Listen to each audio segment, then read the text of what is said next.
Let me just give you some clinical examples of extremes and then basically talk about the application to athletic performance. Let's talk about basically obesity. Well, this is Manuel Uribe. This is Manuel when he weighed 1,230 pounds, the heaviest man in the world. And the loose translation of this, I don't want to die. So we started working with Manuel about 3 years ago. And after about 18 months, there's Manuel. You can see he's still fat, even though he's lost about 400 pounds at this point in time. But now let's take a look at Manuel's blood chemistry. Very well could be the healthiest man in all of Mexico. His blood cholesterol, perfect. His HDL cholesterol, perfect. His triglycerides, they have a trained world-class athlete. His blood pressure, they have a teenager. His blood sugar, perfect. And his heart rate, even though he hadn't left his bed in 7 years, was that of a trained athlete. It's impossible to make Manuel any healthier than he is. It'll take another 5 years to get him down to his ideal weight of about 250. And this is Manuel about 30 months after we started at his wedding, where he lost about 550 pounds at this point in time. And there's our two Mexican physicians, Dr. Sylvia and Dr. Gustavo, and I'm sitting back in the background there with Manuel. And he's a pretty happy guy. Well, I would be too. One, going from what he was before to a gala wedding night with a wonderful woman. Let's go to the other extreme. About 3 years ago, there was a major mine disaster called the Sago mine disaster, when 13 miners went in and there's a collapse, and they were exposed to a carbon monoxide atmosphere for 41 hours.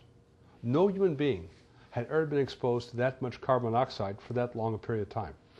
When they finally broke through the mine and pulled out the one miner who was still alive, and just barely alive, there he was. That was Randall McCoy. When they pulled him out of the mine, he had kidney failure, liver failure, heart failure, and most importantly, he had brain failure.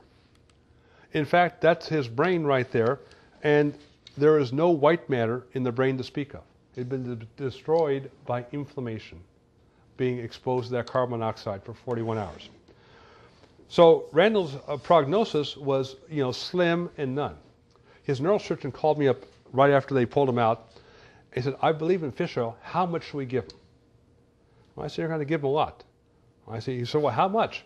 I said, "About 15 grams a day." He said, "Whoa, whoa, whoa, whoa, whoa. That's a lot." I said, "He's not going to die. I guarantee you." Because we'd already done studies with kids with ADHD, and they were doing fine at that level. He said, "Okay, we got nothing to do but try." So for the next 2 months, they fed basically Randall McCoy 15 grams of fish oil every day through his feeding tube. And 2 months after he came out of the mine, he came out of his coma. Kept on feeding the fish oil, and 2 months after that, he went home. And here's some of the commentators, who would be Sanjay Gupta or Anderson Cooper, say, "It's a medical miracle." Well, that's fine in the 12th century, but we live in the 21st century. It wasn't a medical miracle. It was aggressive use of basically nutrients to reduce inflammation in the brain, in the heart, in the liver, in the kidney. And here's Randall about 2 months later after that. There's Randall and his wife, who was pregnant at the time, along with Julian Bales, who was a neurosurgeon, and myself. And basically, he was in pretty good shape. The fact they had a healthy child, now they've had two, says everything seems to be working pretty well.